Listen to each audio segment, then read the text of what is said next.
Ey Xudoyim, axir bu qabrga kechagina mayit qo'ygan edik-ku. Kim buni qaytib ochdi? Mayit qani? Balki qorovuldan so'rarman. Qobil dedim. Nimalar bo'layotganidan xabaring bormi? Qobil chiqa qolsang-chi. Ey Teshavoy. Ertalabdan nega buncha baqirasan? Undan ko'ra borib qabr kavlasang bo'lmaydimi? Qo'yib yuborsang-chi ahmoq. Abdurayim akaning kecha vafot etgan qizi qabrdan yo'q. Uni kimdir o'g'irlab ketgan. Qaysi xudosizning ishi bu? Men uchastkavoyga xabar qilaman. Bu noinsoflarni topmaguncha qo'ymayman. Seni esing joyidami? Hech kimga aytma. Muammo ko'payadi. Qabrni esa avvalgidek ko'mib qo'yamiz, bo'ldi. Ha? Menga farqi yo'q. Men baribir aytaman.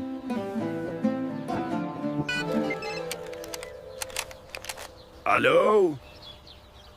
Va alaykum assalom. Kim bu?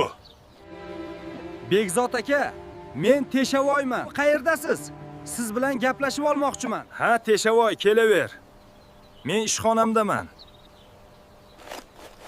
Ish qilib tinchlik bo'lsin-da. Teshavoy, o'zingni bosib ol, yur, ichkarida gaplashamiz. Qani Teshavoy endi, gapirchi. Nima bo'ldi? Nega bunchalik shokdasan? Begzod aka, bilasiz, kecha Abdurayim akaning qizi Ruxsorani qabrga qo'ygan edik. Bugun ertalabdan qabristonga borsam, Ruxsora ko'milgan qabr ochiq. Ichida esa jasad yo'q edi. Nima? Jonsiz tananing kimga keragi bor ekan? Uni kimdir aniq o'g'irlagan. Maraz. Biz uni baribir topamiz. Jinoyatchiga jazo muqarrardir. Teshavoy, sen menga qabrni ko'rsat.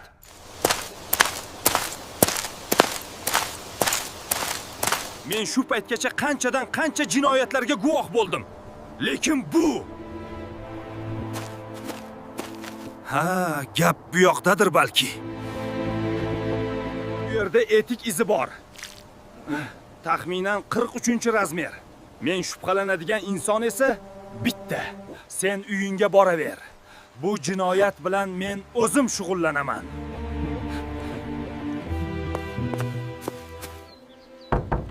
Men mahalla noziri Begzod akayman. Eshigini ocha qolsang-chi. Assalomu alaykum Begzod aka. Keling, nima xizmat? Tinchlikmi ish qilib? Tinchlik emas-da. Tinchlik emas. Maylimi ichkarida gaplashsak? Qobil, bo'lib o'tgan ishlardan xabaring bor. Sen kecha tunda shubhali biror narsa sezmadingmi? Men faqatgina tunda qabriston tomondan bo'rilar ovozini eshitdim.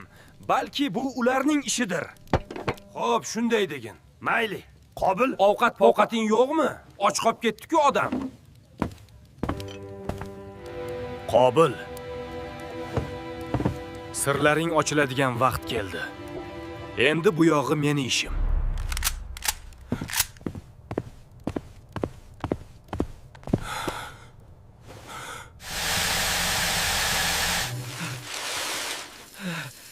Nima?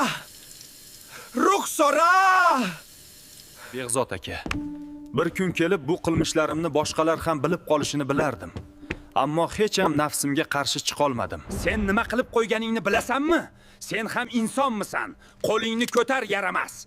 Qonun oldida javob berasan. Men taslim bo'laman.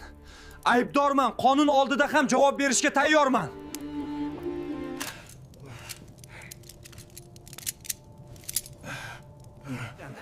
Endi odil sud qaror chiqargunicha shu yerda o'tirasan. Ertaga odil sud bo'ladi. Men esa barcha ishlarimni aytaman. Barchasini. Balki o'shanda vijdonim oldida pok bo'larman.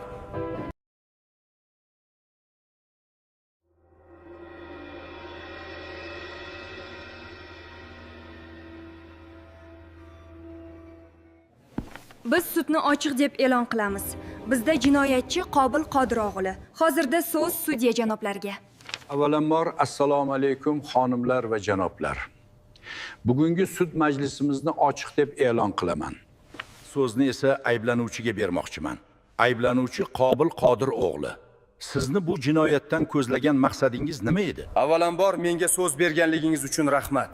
Bugun Men barcha qilgan jinoyatlarim uchun badal to'lash vaqti keldi. Men Ruxsorani jasadini uyimga olib borar ekanman. U mening birinchi marta jasad o'g'irlashim emas edi. Iltimos aniqroq qilib tushuntirib bersangiz. Voqeani to'liq va tushunarli holda gapirib bering.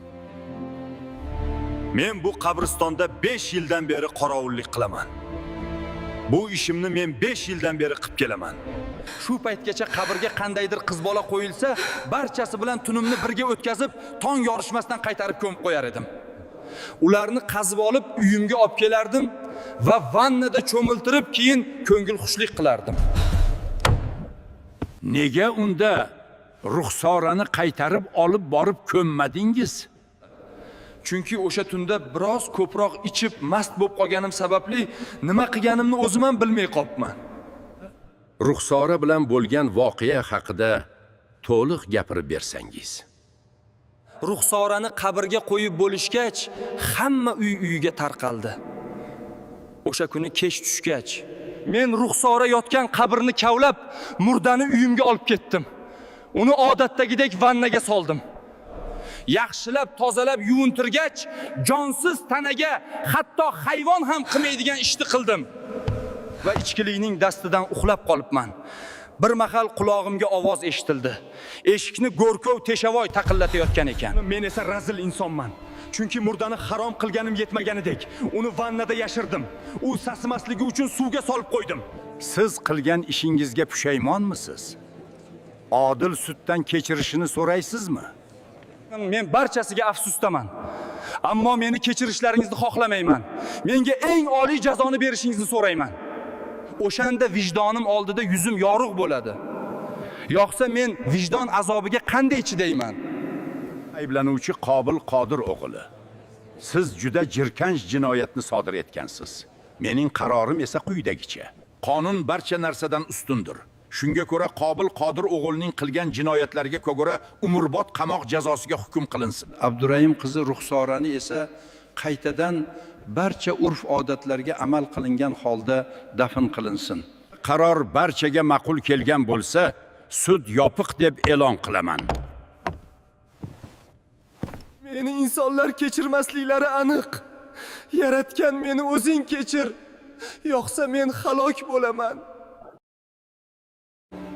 Ruxsora, mana jasading ham topildi. Endi orom olib uxla.